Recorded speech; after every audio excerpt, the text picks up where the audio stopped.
নমস্কার, আমার নাম সুশীল চন্দ্র দেব। দুনিয়াটা কি অদ্ভুত, বাবা খায় মায়ের দুধ। জয় জয় জয় প্রভু, জয় ভোলানাথ। অনাথেরও নাথ তুমি, প্রভু ভোলানাথ। তুমি বাবা ভবের কাণ্ডারি, তোমায় স্মরণ করে জীবোদ্ধার হয় ভবতরী। তোমার চরণে শতকোটি প্রণাম জানিয়ে আলোচনায় আসিব ফিরে। প্রাচীনকালে দেব অসুরের মধ্যে যুদ্ধ হয় বারে বারে। অসুরের এই অত্যাচারে দেবতারা অসহায় হয়ে পড়ে।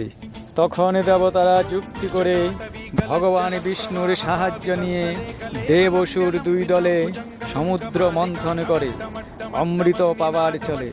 সমুদ্র হতে গরল বা বিষ উঠে বিশ্ব ব্রহ্মাণ্ড ছেয়ে ফেলে। তখন জীবকুলকে উদ্ধার করিবার করে নারদ মুনি যায় শিব ও শিবানীর কাছে। খবর পেয়ে বাবা আমার ছুটে এসে বিষ পান করে পৃথিবী উদ্ধার করে। তখন বিষের তেজে বাবা দেহ ত্যাগ করেন। নারদ মুনি ধ্যানে বসে জানতে পারে বাবা যদি মায়ের দুধ পান করে তবে জীবন ফিরে পাবে।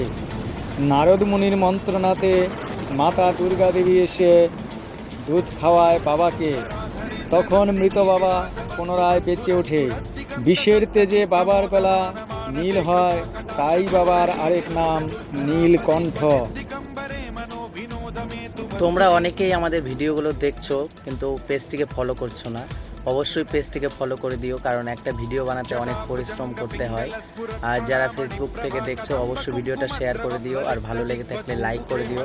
আর পরবর্তী ভিডিও কোন বিষয়ে জানতে চাও অবশ্যই কমেন্ট বক্সে জানিও, আর ভিডিওটা কেমন লাগলো সেটা অবশ্যই কমেন্ট করে জানিও। আর এটা যেহেতু আমার কাকার নতুন একটা পেজ, অবশ্যই পেজটাকে অবশ্যই ফলো করে দিয়ে পাশে থেকো। দেখা হচ্ছে নতুন কোনো ভিডিওতে।